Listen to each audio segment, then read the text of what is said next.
Hey everyone, David C. Anderson here. With Seth V. And we're coming at you from the KnifeCenter. And if you're looking for some essential knives, but you're on a bit of a budget, these are 10 cheap knives that we think everyone should own.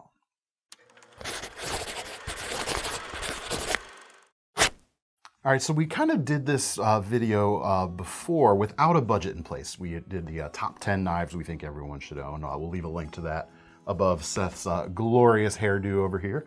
So we're going to touch on a couple of things that were on that list that are nice and inexpensive, but they're not going to count against our 10 here. See how clever we are? Yeah. Either that or we're cheating. Let's talk about the Ontario Rat 1 for a minute. Starts about 35 bucks and has long been and continues to be a compelling, no-nonsense working knife, even in the face of, more modern innovations like, ball bearings and flipper tabs and all that sort of thing.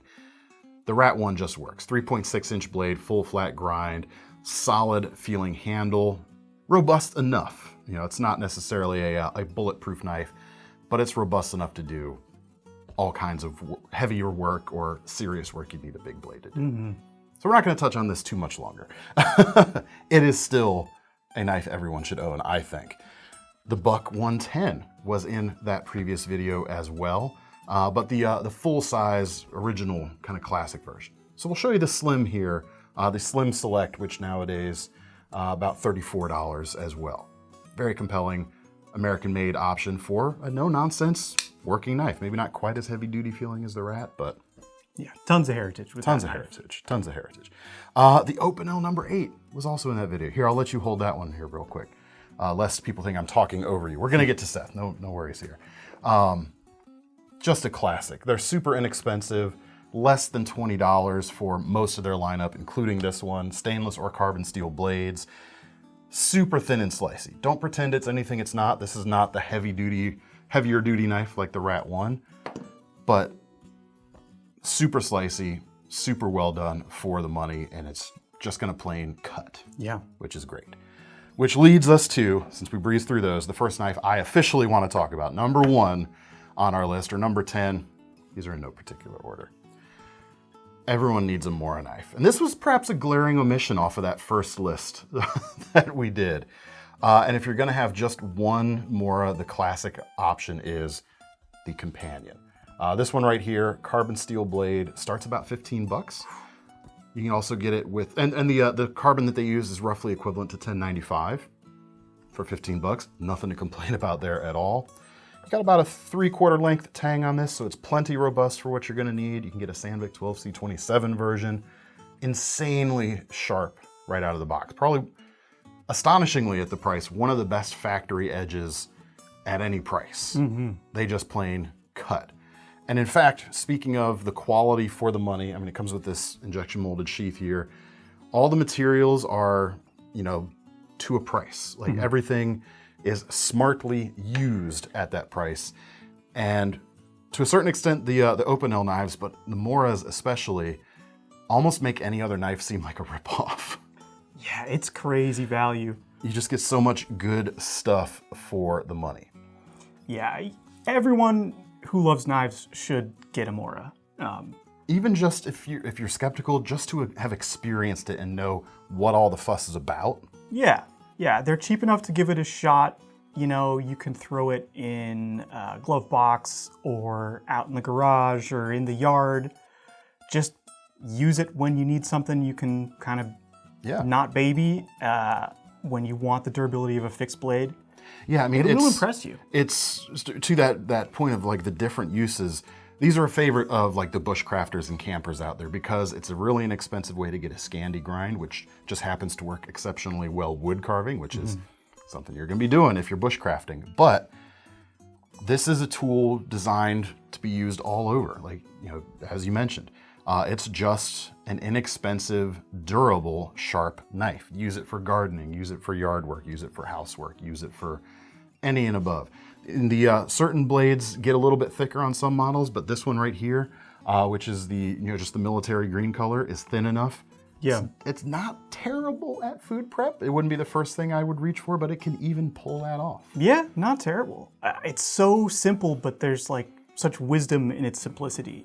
The way the blade stock's thin, but it's left rather tough because of that Scandi grind. The edge is thin because of that Scandi grind, but it's still very easy to sharpen. I mean, they are just killer. And like the shape of this handle too is astonishingly complex for the price. You got tapers and swells that feel just right in basically any grip. I always like to use the word sophisticated there. Yeah, complex is good too, because it's not just a set of flat handle scales like you might see somewhere else. It is an ergonomically considered shape in 3 dimensions. It's a great introduction to fixed blades too, because it exhibits everything that fixed blades are great at. They have great, well, they can have really great comfort, much more than a folder.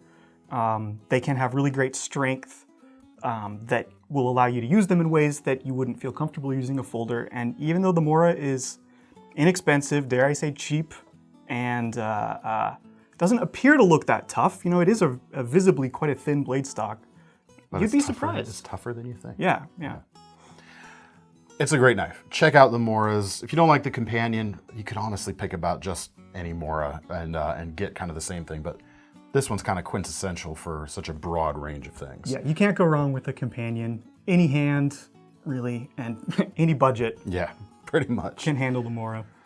This next pick, you actually came up with, Seth, and when you pulled it up on screen, I initially was like, oh no, that's terrible. But the more I thought about it, the more I think you're onto something here. Yeah, you know, I was sort of kidding on the square with this one. I mean, this is the TB Outdoor Bivouac. Yes, coming in at $19.95. Not a very high price for all this gadgetry, and it's not a refined knife by any means. But it's a fun knife. It's a fun knife, and I think people who would buy this would get a lot of legitimate use out of it. Well, the thing that made me come around to it is there's a genre of knife called the hobo knife, which has, you know, forks and spoons that fold out, and this doesn't quite fold, but I kind of think everyone should have a hobo knife. Yeah, I mean, what all does this have? Let's see. Yeah, let's show it off. So you got a knife blade. Got the knife blade. You know, about a 3.5-inch blade. It's made out of some stainless steel. I don't even know what. And the handle is some plastic. Which at $20 for all this is I'm fine with, quite honestly. But there's enough of it there to feel quite sturdy. It doesn't have that cheap plastic feeling. Yeah. I would compare it to like a military surplus item. You know, it has like that surplus store vibe for sure. Yeah, it's built including to the when we price. get to the sheath. We'll get to it, but pull out some implements here. Yeah, we got the corkscrew. Gotta have. These are made in France, so that's extra essential. Got the spoon, as you can see, just kind of slides out. Slide right out. What's cool about this is they're separate implements, whereas a lot of hobo knives you can only use one at a time. Yeah, it makes it really usable because you actually, if you're going to use a spoon, you don't want it attached to your knife. Yeah. Or your fork. For that matter. Yeah, which is here on the other side. So there you go. There's your little picnic set. The spoon has a 1/4-inch bit driver on it. And maybe a little screwdriver on the end too. You might be able to do some very light prying with it. Maybe some very light turning with it. And then here at the end, this is a little foil cutter / bottle opener. Just another kind of chisel edge to have on your multi-tool. Probably not going to open cans too well. We haven't tested it. This was it wouldn't really puncture very well doing that sort of thing, but. Yeah, it might work, but it does seem like it'd be tricky. And then look at the sheath. This is just really fun. It comes with a kickstand, basically. Here. Yeah, let's put it in. Throw that back. So you basically got a little thing going on there. Yeah. So that's kind of fun. I'm not sure what that's for. Maybe to keep it off out of your messy food prep area. Yeah, maybe if you're cutting with the blade, which is on that side of the knife. Actually, that seems kind of suspect. If somebody knows why that is like that, we'd like to know because we're kind of just guessing. But it's honestly like the more I thought about it, the more I really like this as something that.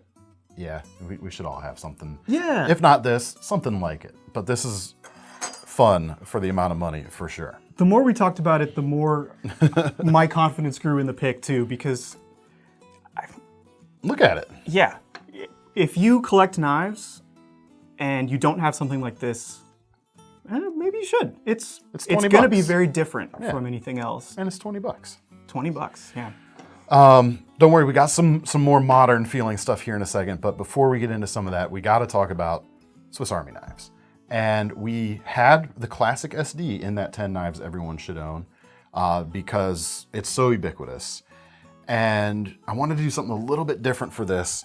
So I picked the Bantam, the Alox Bantam specifically due to how thin it was.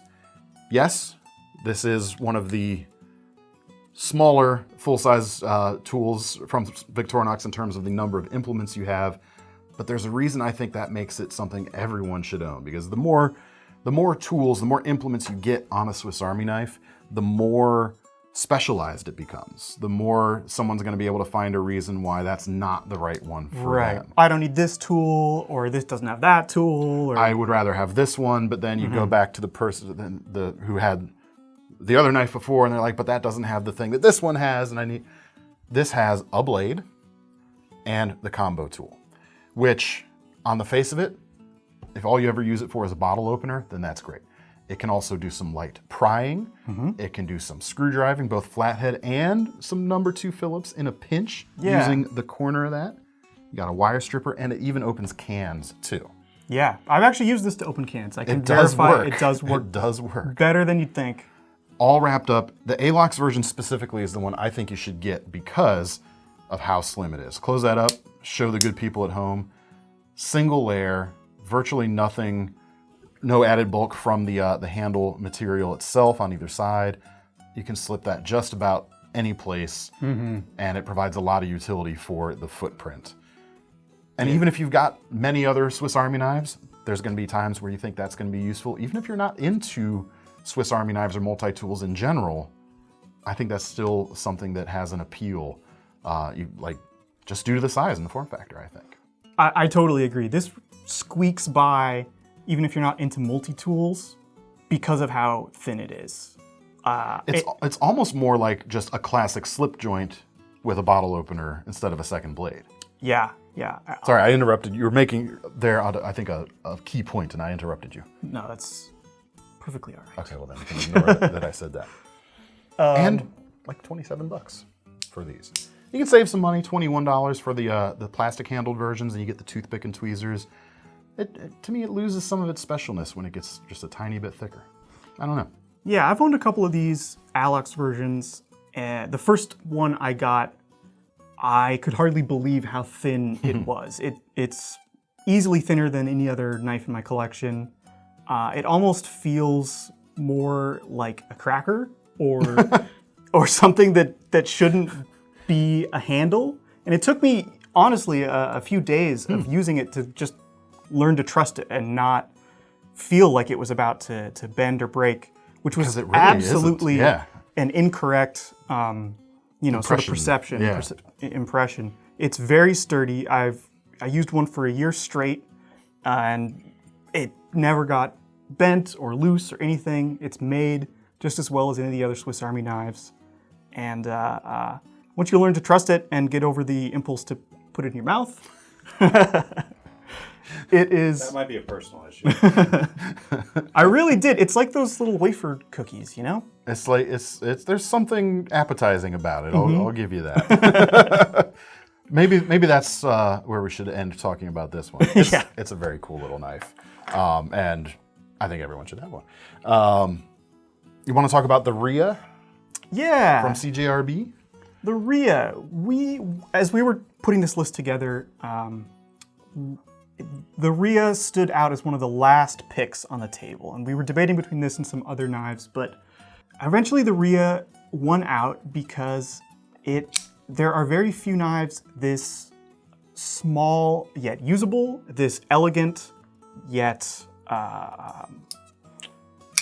modern. You know, sometimes you get a dress knife and it comes with some fanciness that gets in the way of utility. And the Ria kind of just pushes all that aside and gives you a beautiful silhouette with an extremely usable, very graceful blade shape. About 3 inches long, 12C27 as the base steel, which is great stuff. Great materials. $32. All that is definitely true. To me, what's special about the Ria is it's got kind of this classic profile while not imitating anything, yet being completely modern in its construction. In a way, this is the kind of knife that, you know, old timer would have made. Camillus, you know, buck slip joints back in the day. If they were making liner locks like that. This is the type of knife, of classic, you know, pocket knife that would have been made if they had access to these modern materials and construction techniques and locking mechanisms. It's just a simple pocket knife, and in that, it is kind of a standout in today's market. Yeah. I would say. It is a very original design despite its simplicity. It's slim, it slips away into a pocket. You've got deep carry clips, some have milled titanium clips. We've got some exclusive versions, several in fact over the years because we like it so much. And the action, it just pops so satisfyingly. You know, right hand only because you know you do have to kind of tuck the thumb stud into the handle a little bit to get the popping geometry just right. But it locks up nice and solid. It's a winner, man. It's a real winner and different from a lot of other stuff on the market nowadays. Absolutely. This is kind of a crazy comparison, but having owned both, I would compare this to the Chris Reeves Menundi in terms of it being a small, giving you a dressy feel, but still very usable. The size is very comparable. They're both very original designs. I wouldn't sell it as a budget alternative to the Menundi, but it kind of does the same things. It gives you that old school pocket knife feel, but with all the features you want in a pocket knife you want today. Yeah, they're queued up in the comments ready to fight you now. Bring it on. Yeah. It's a really cool knife. Next up, we've got kind of another modern darling, the QSP Penguin. Several versions, more than several versions of this exist nowadays, starting just above 30 bucks. You've got a D2 blade, a true sheep's foot, none of this modified business going on. It is an excellent working knife. These have washers in the pivot, which is, you know, not something, or a lot of things do have ball bearings these days, but the washers seem to be a better choice for like hard work type of stuff. It's got just enough. You got just over a 3-inch blade. The D2 tool steel on the base versions is gonna hold an edge a good long time. Deep carry pocket clip, reversible. Very deep carry. You can see it tucks inside the handle right there. You're able to get stuff for these prices like micarta, really cool enthusiast features. And it's just, you know, a solid working knife as well. And in a different way than the Rat 1 is. You definitely would reach for one over the other on certain situations, I'd say. Yeah, you used the word enthusiast, and I think that's key to the difference between this and something like the Rat 1. This is a real knife person's choice. Like, some of the features on this knife might be a little strange to a new knife buyer, someone who's only familiar with pocket knives in the context of the Buck 110 or something like that. But it has a very strong character of its own. I think that's a big reason for its success. You know, the fact that they went for the true old school sheep's foot with this perfectly straight blade. You know, it gives a collector something, you know, another box to check in their collection of trying a sheep's foot and seeing if they like it or not. And, you know, the way they do their pocket clips is unique. There's just a lot of things that QSP does here that are fun and different without being derivative, maybe? Derivative or different in a bad way. You know, well, and far above their price point too. Yeah, totally. Yeah, that's always been a very, you know, key calling card of QSP's stuff for sure. 32 bucks for this is a fantastic deal, and this is the kind of knife that if I were to restart my collection today, this would be high up on the list. Absolutely, yeah, absolutely, yeah, definitely. Well, let's get into some flippers. We're going to start with one that's well established at this point, still compelling, I think, as well, and that is the P801 from RUIKE. I never know if I'm pronouncing that name right, so I apologize. 35 bucks.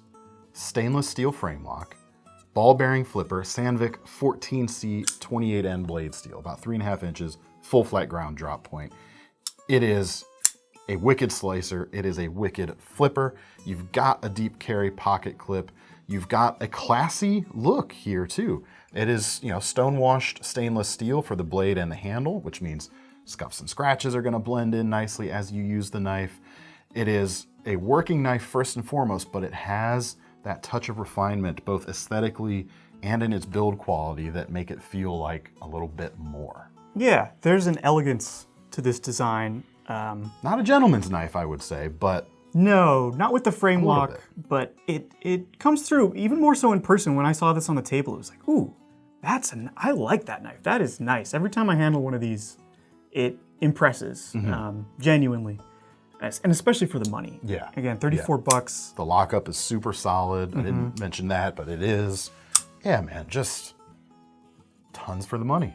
Absolutely. And and also in a bit of a way, a lot of the stuff in a similar price range, even if you're getting kind of modern enthusiast features, aren't quite like this. You're seeing different materials on those. You're not seeing the stainless steel frame locks at that price really, with all of these other features.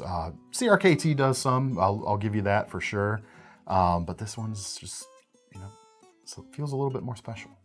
Yeah, when people are shopping for frame locks, usually they jump straight to titanium, but of course that comes with a huge price premium.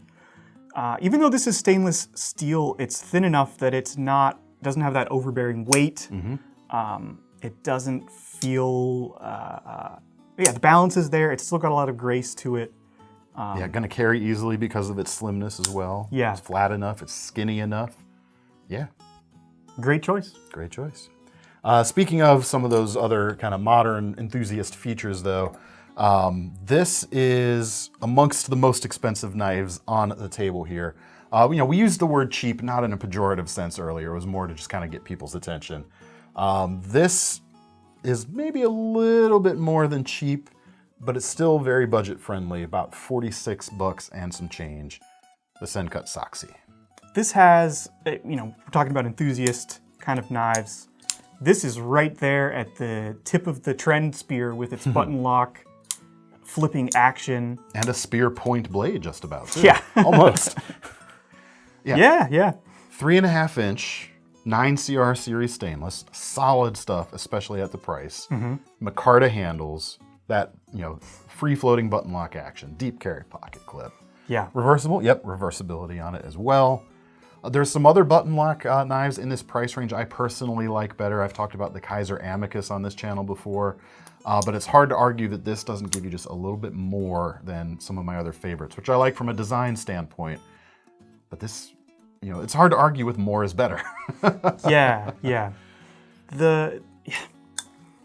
Even beyond the specs on paper, there are details here that will impress you when you get it in hand. Like the liners have been extensively skeletonized in quite a complex way. Like it's not just simple holes, it's got a whole... There's a pattern going on. Yeah, it's a sort of a lattice in there. The thumb studs are unique. Yep. I think it's unique to Sencut. They have lots of details on those, concentric circles and little slices in there to give your thumb some nice purchase when you use it. Yeah, it's not just a simple part going on. Like there's more detail. Like even us, like looking at it now, it's like, man, did they really manage to do that at the price?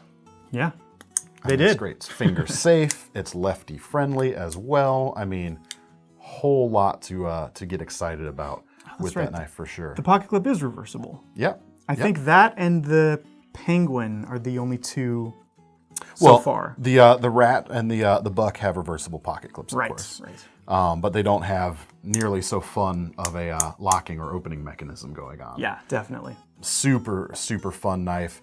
And beyond the fun factor of, how it, operates, how it really operates is how it cuts. And this is a great blade for working, for cutting, which is what a knife should do. I think. What do you think? I agree. Okay, good. Completely. We're on the same page. Let's talk about some bigger, inexpensive knives. Petrified Fish is killing it with their budget offerings. Yeah, we had a hard time narrowing down the Petrified Fish line. They're kind of setting a new standard, I think, for the money. This is the Pub. It has a 3 3/4 inch blade of D2 steel, sculpted G10 handles with G10 inlays, ball bearing pivots, deep carry pocket clip. Yep. Deep carry pocket clip, $29.99 on our site right now. Yeah. Give me a break. Like big swedge on the back of the blade, multiple blade finishes, multiple handle combinations. Come on, man. That's a pretty chunky piece of D2 there. Like, Yeah, it's not super slim. Still gonna be a great slicer because of the full flat grind on it, but a little more meat on the bone. Yeah, you literally get a lot for your money here. It's significantly heavier than well, especially that Sencut we just looked at, but the flipping action is fantastic. I mean, you can see that drop shut, just effortless. Yeah. The inlay is what really impresses me. I mean, there's a lot of kind of steps to that. Yeah. And the sculpting, and it all comes together. It looks impressive, it feels impressive. At kind of an unbelievable price. Just under 30 bucks, yeah. I mean, come on. This is one of those ones where you could probably pick just about any petrified fish and say just about the same things to it, but this one, even amongst the lineup, I think stands out a little bit more because of its size, because of the complexity of its shape and handle styling and everything. And it's put together like it's. You would hand this to me a couple years ago and ask me how much I think this costs. I could, I'd have been over 60 bucks, easy. Yeah. Like this would have been a $75 to $100 knife a few years ago. Not too long ago, in fact. 30 bucks. Absolutely. Give me a break, man. Yeah. Ugh, just insane. But speaking of insane, is there, I have an answer to this in my head, but is there, do you think, a more essential, inexpensive, bludgeony beater knife than the SR1 Lite from Cold Steel?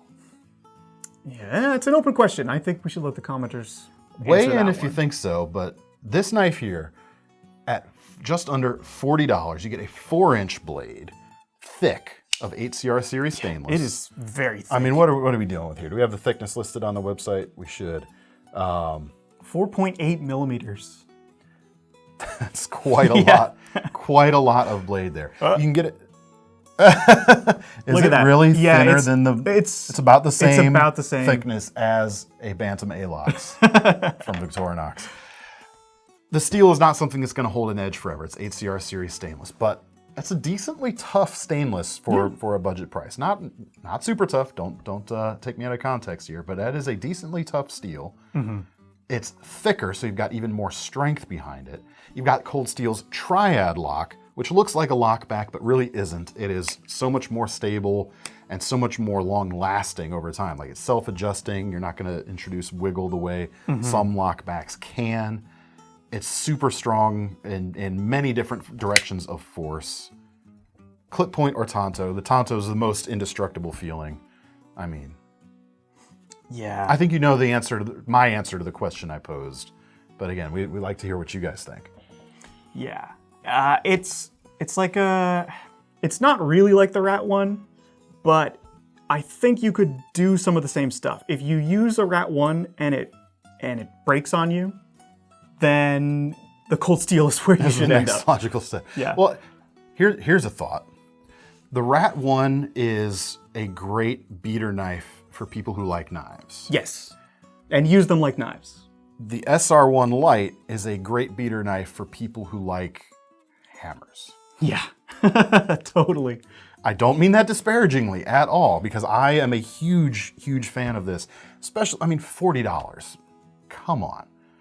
It is way too much knife for $40. Yeah. It is way too much indestructibility, way too much feeling of indestructibility. Anyway, don't want anyone to get all defensive if they do actually happen to break one of these, but for that kind of money, it's insane. Yeah. You will get 1,000 whacks out of this. Yeah, anywhere you need a knife, you've used this term before to describe certain things like this, which I really like and have kind of adopted it to myself. When you need to use a knife indiscriminately, meaning you may wind up in a situation where you might have to use your knife in ways that knives aren't necessarily ideal at performing. There are certain knives that are going to be better for you in those situations, and this is one of those. Like, You don't have to baby it. You don't have to even think about, hey, should I be doing this to my knife? The answer is go right ahead. Yeah. Yeah, and the flip side of that is if you want a dedicated cutting tool, then this is also the wrong choice. This is also not the best choice there. Yeah, that is not what it is good at. It will cut. It will cut, but its true strengths lie in a slightly different space, and for that, I love it. I truly do. I truly do. And we're going to end on a couple fixed blades as well. A couple more cold steel. The SRK and the Recon Tanto. We're sharing this. I'll give you this we're sharing this, the 10th spot on here. Yeah. Only the same because handle. they have the same handle, right? Inexpensive. Let's see. The cold steel, the Recon Tanto, 7-inch SK5 carbon steel blade, $42. 6-inch SRK or SK5 blade on the SRK, $38 starting at. Tough. That's what it is. Double tough. But you could do so much with this. Like, you can go to camp, you can go to war, you could throw these in the glove boxes of your, like, these make great truck knives, I think. Truck glove box knives, car knives. Throw them in emergency kits at home. Throw them in your camping kits, as mentioned. Throw them in everywhere that it is safe to throw them, quite honestly. They're just stupid tough for the money. They take what's good about the Mora, as we talked about earlier, in that it's just a kind of a tool built to work, combines that with kind of the indiscriminate nature of the SR1 Lite that we just looked at in folder form, and you've got a fixed blade that is just begging you to use it, and it doesn't care how you use it. It really doesn't. Yeah. I totally agree with you on the glove box knife. I think that's perfect. You don't want to feel like your glove box knife is an expensive piece of gear that's sitting there being wasted in disuse, right? You want to have something that you know you can rely on, that because chances are when you have to rely on it, it's not going to be, in a comfortable situation. No, but you also want something that is actually a good knife, not just an afterthought. So hitting that balance of, it's affordable enough to kind of just leave alone for a while, but it's a knife that's good enough that I'm going to actually want to use it, or, be happy to use it when I need to. The SRK for years has been the answer to that question, or a answer to that question. And it's almost like it gets more affordable, Yeah. Yeah, like the prices on these models has not changed in a while. Some of the versions, depending on which ones you get, have gone up, but these prices have stayed the same as things get more and more expensive these days. Yeah. That's pretty amazing thing. The handle's got some good girth to it too, which I really like in a knife of this size and this use case. Yeah. You got enough grip that you could comfortably chop choked back even without a lanyard. Sure. Yeah, for cold weather, you have the fully encapsulated tang. Keeps you from touching the cold steel. It says it right there on the blade. Yeah, it's hard to think of a situation where it would be hard to recommend one of these knives, quite honestly. Yeah. Don't put it in your kitchen. It's not a kitchen knife. No, unless you're in the habit of eating a lot of coconuts, maybe. Maybe. It's good stuff. Anyway, these are 10 more knives, 10 cheap knives that I think deserve a place in just about everyone's collection. It or something very similar. Like I said, some of these things in the lineup, there's some similar stuff, like the Petrified Fish, the Sencuts there, have a lot of models that sit at a similar price point that offer a lot of the same things that these offer. So some of those are kind of brand stand-ins for this video. Others, come on, everyone needs the Bivouac. Everyone needs an ALOX Cadet, I think. Except that's a Bantam. That is correct. Thank you, Thomas, for your correction. Red or black ALOX KnifeCenter exclusives on this model, I should mention, so you can only get those from us. Anyway, that's all we've got for today. What are some of your cheap knives that you think everyone should own? Drop those suggestions down in the comments. Maybe we'll touch on some of them in a future FAQ episode, our weekly Saturday series. Maybe not. We'll see. come up with something good, maybe we'll talk about it. And what did you think of these suggestions as well? If you want to get your hands on any of these suggestions, check out the links in the description that'll take you to KnifeCenter.com. And don't forget about our long-running Knife Rewards program, letting you earn money back towards a future knife when you pick up one of these today. I'm David C. Anderson from the Knife Center. I'm Seth V. And that's Thomas behind the camera. Let's not forget about him. We're signing off. See you next time.